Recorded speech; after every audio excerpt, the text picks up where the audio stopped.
সোমবাৰে ডিব্ৰুগড়ত বিশাল গণ সমাৱেশৰ পিছতে মঙ্গলবাৰে খোৱাঙৰ দুলিয়াবাম চাহ বাগিচাত প্ৰতিবাদ চাহ শ্ৰমিকৰ বাগিচাৰ কাম বন্ধ ৰাখি বাগিচাৰ প্ৰেক্ষাগৃহত সমবেত হৈ বাগিচা মালিক পক্ষৰ বিৰুদ্ধে হুঁচাৰু হৈ পৰে শ্ৰমিকসকল। মালিক পক্ষ আৰু শ্ৰমিকসকলৰ মাজত কেইবাবাৰো হোৱা আলোচনা মৰ্মে বাগিচাৰ পৰিচালকে ডিব্ৰুগড়ৰ বিশাল গণ সমাৱেশলৈ যাবলৈ গাড়ী আৰু তেলৰ ব্যৱস্থা কৰি দিয়াৰ প্ৰতিশ্ৰুতি দিছিল, কিন্তু শেষ মুহূৰ্তত সোমবাৰে প্ৰতিবাদী কাৰ্যসূচীলৈ যোৱাৰ ক্ষেত্ৰত মালিক পক্ষই কোনো ব্যৱস্থা কৰি নিদিয়াত বহু কষ্টৰে যাবলগীয়া হয় চাহ শ্ৰমিকসকল। এই ঘটনাক লৈ আজি প্ৰতিবাদ সাব্যস্ত কৰে স্থানীয় চাহ জনগোষ্ঠীয় সংগঠন আৰু বাগিচাৰ চাহ শ্ৰমিকসকলে। আপোনালোকে নিশ্চয় জ্ঞাত, যোৱাকালি অসম স্বাধীন ছাত্ৰ সন্থা, আশা, ACMS, জাতীয় মহাসভা আৰু ৩৬ জাতি পৰিষদৰ যৌথ উদ্যোগত চাহ জনগোষ্ঠীৰ যি সমস্যাসমূহ, এই সমস্যাসমূহৰ বাবে ন্যায্য প্ৰাপ্যৰ বাবে ডিব্ৰুগড়ত বিশাল গণসমাৱেশ কাৰ্যসূচী ৰূপায়ণ কৰা হৈছিলে। আৰু এই কাৰ্যসূচীত অংশগ্ৰহণ কৰিবৰ বাবে আমাৰ দুলিয়াবাম চাহ বাগিচাৰ ৰাইজে মেনেজাৰৰ ওচৰত কেইবাবাৰো আলোচনা কৰিছিলে আৰু মেনেজাৰে বিদ্যালয়লৈ বুলি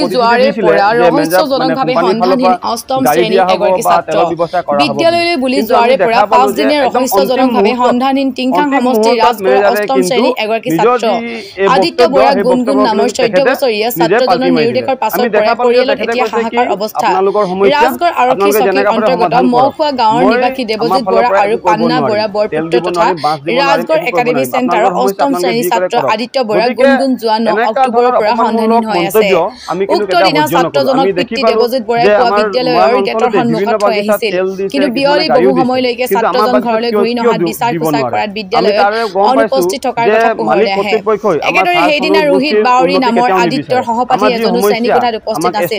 দুয়োটা পৰিয়ালে ছাত্ৰ দুজনৰ সন্ধানত বিচাৰ খোচাৰ কৰাৰ লগতে ঘটনাৰ সন্দৰ্ভত স্থানীয় ৰাজগড় আৰক্ষী চকীত এজাহাৰ দাখিল কৰে, কিন্তু লক্ষণীয়ভাৱে ৰোহিত বাউৰী নামৰ ছাত্ৰজন নগাঁও জিলাৰ হুজাইত উদ্ধাৰ হয় যদিও বৰ্তমানেও আদিত্য বৰাৰ কোনো সন্ধান লাভ কৰিবলৈ সক্ষম হোৱা নাই।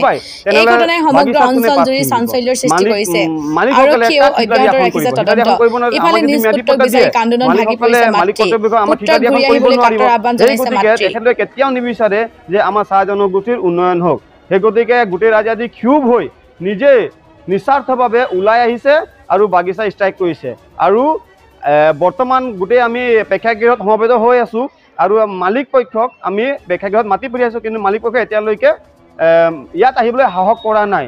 আৰু আমাৰ শ্ৰমিক ৰাইজে সিদ্ধান্ত লৈছে, যদি আজি নাহে মালিকে, আমি কাইলৈ পুনৰ বাগিচা ষ্ট্ৰাইক কৰা হ'ব। যদি কাইলৈ নাহে পৰহি পুনৰ বাগিচা ষ্ট্ৰাইক কৰা হ'ব। কিন্তু আমাৰ শ্ৰমিকৰ এটা সিদ্ধান্ত লৈছে যে কোনো পধ্যেই শ্ৰমিকে মালিকৰ ওচৰত অফিচত বা ফেক্টৰীত নাযায়, মালিকেহে শ্ৰমিকৰ সমস্যাৰ সমাধান বা শ্ৰমিকৰ প্ৰশ্নৰ উত্তৰ দিবলৈ এই প্ৰেক্ষাগৃহত আহিব লাগিব।